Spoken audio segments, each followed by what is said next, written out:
Cool. So practicing on the wall, I highly recommend any practice you have a wall, a tree, or anything that's solid that you can get into alignment with during or before your practice. I just highly recommend you access it first.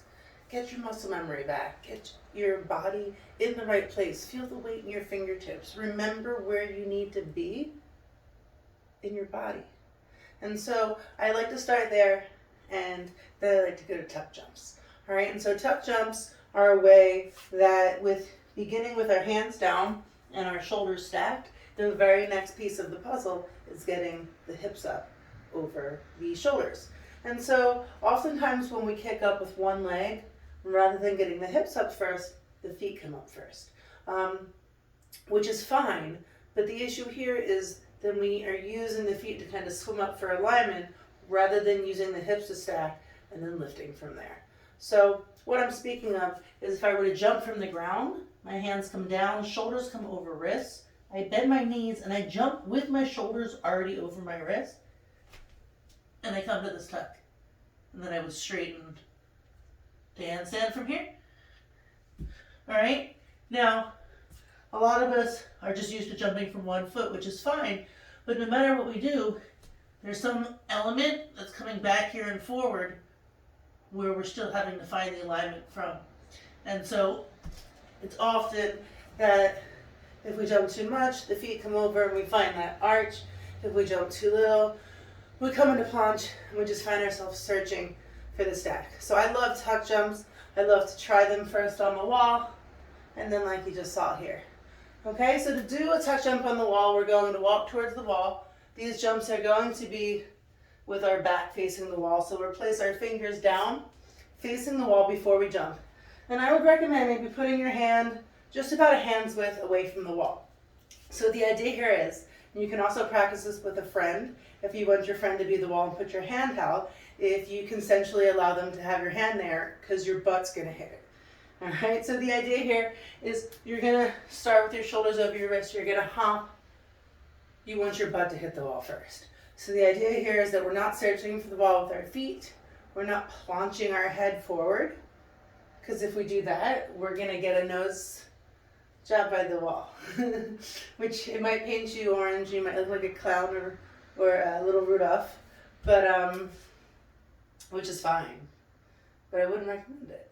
All right, so the idea here, again, it is really just using the isolation and the solidity of that stack, of that engagement of pressing down through the hands. The wrists, the elbows, and the shoulders, they don't move.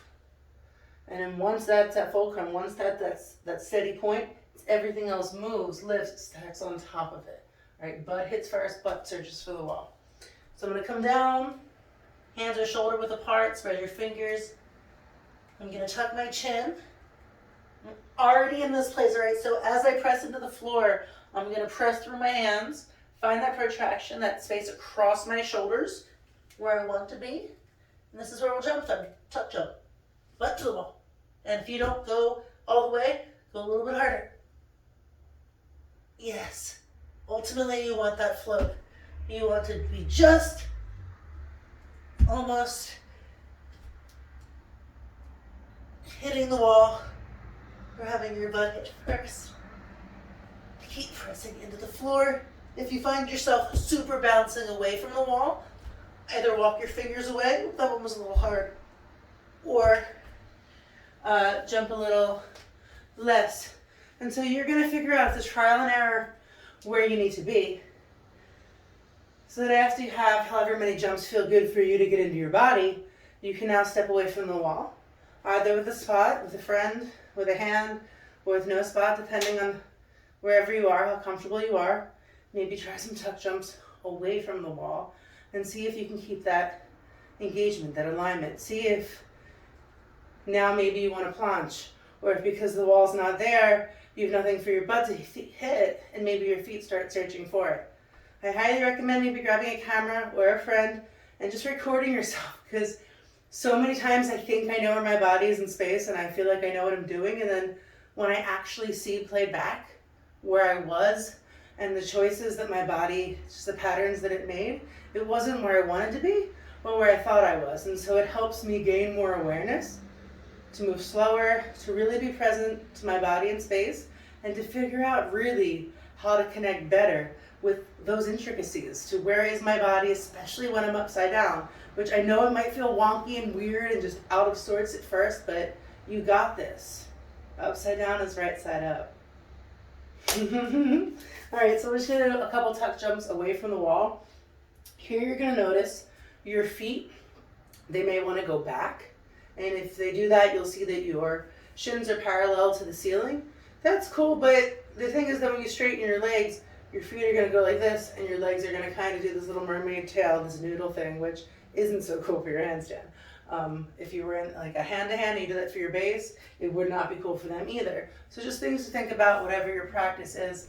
And so one thing that's really good to practice with your tucks is as you're getting in, practice squeezing your knees to your chest. And you'll notice when your knees are to your chest, your feet are facing parallel to the same direction as your body. So that means if I was standing here, knees to chest, my toes are facing down, and I'm inverted, and my knees are to my chest. My feet are facing the ceiling, which is really cool because then when you go from tuck to handstand, you straighten your legs without disrupting the alignment, and you just kind of lift and pull through there. So that's the ultimate goal. If you have a friend, it's nice maybe to have them hold your hips, go up and down through there. Again, really just practicing with muscle memory. This is where I need to be in space, and I promise you, just keep showing up. Your body gets it. This is just a practice of being here and just being with each time and just noticing a little bit of what's different and just adding that to your book. It just comes with time on your hands. So be patient and get stoked, and let's do some tuck jumps. All right, hands down, shoulder width apart, shoulders on top of wrists. All right, so again, I could be here, that's that shape we practiced before, but I'm gonna take my gaze from out, and by pressing down through my hands into this knuckle pad here, I'm gonna drop my gaze, tuck my chin a little bit, so now I'm looking between my thumbs, and I'm gonna press out through my scapula, all right? Now this is the position I wanna be in for handstand, so I wanna jump from here if possible, all right? So I'm gonna bring my knees close to my arms, I'm gonna look forward a little bit,